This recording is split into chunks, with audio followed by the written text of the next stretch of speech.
Restoratif justice atau keadilan restoratif merupakan alternatif penyelesaian perkara tindak pidana yang mengubah mekanisme pemidanaan menjadi proses dialog dan mediasi.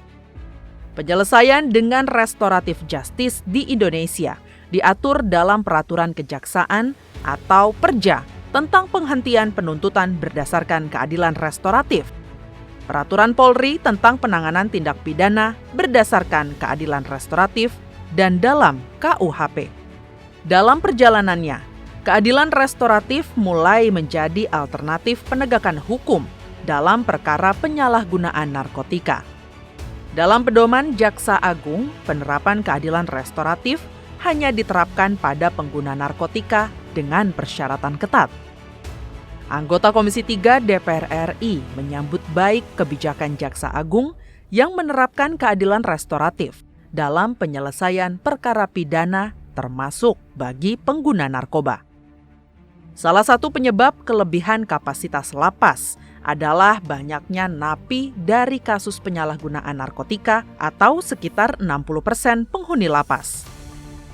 Pembangunan gedung baru untuk mengatasi kelebihan kapasitas lapas dinilai tidak otomatis menyelesaikan masalah selama pengguna narkoba tetap dijatuhi hukuman penjara.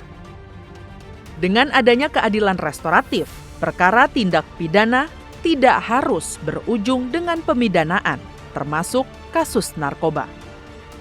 Aparat penegak hukum harus jeli memilah perkara pidana yang bisa menerapkan keadilan restoratif maupun yang harus dilanjutkan ke proses peradilan.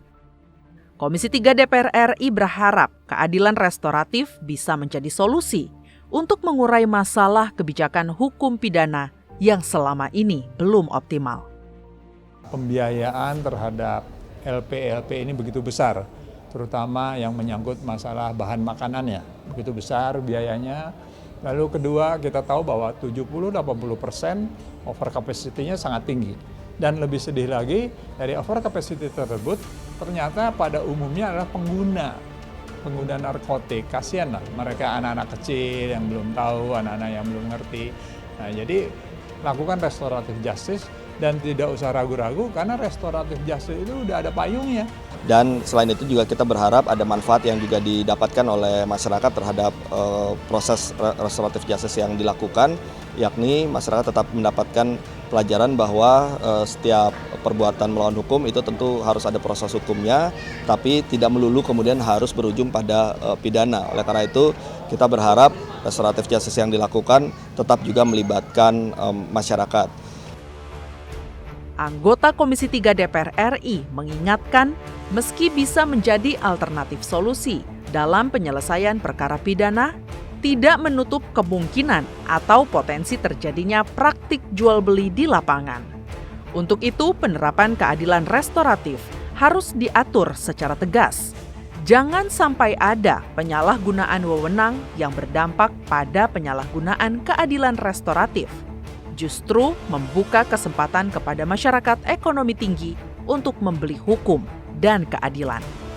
Nah, ini yang memang juga harus diatur sedemikian rupa ya, jangan sampai juga ada restoratif justice yang disalahgunakan ya oleh aparat penegak hukum kita ya, karena itu memang terbuka ruang sebenarnya kalau dia menyalahgunakan tentang konsep restoratif justice. Padahal tujuan kita ya bagaimana agar mengurangi para warga binaan yang ada di lembaga pemasyarakatan ini supaya tidak terjadi overkapasitas. Lalu kemudian kita juga melihat bahwa para pengguna narkoba ini itu kan juga sebenarnya korban dari peredaran narkoba ya oleh para bandar-bandar dan makanya kita tekankan tadi, kalau hanya sebatas pengguna yang baru 1 kali, 2 kali dan sebagainya, itu kita anggap bahwa dia adalah korban dan itu harus ditangani dengan pola restoratif justice.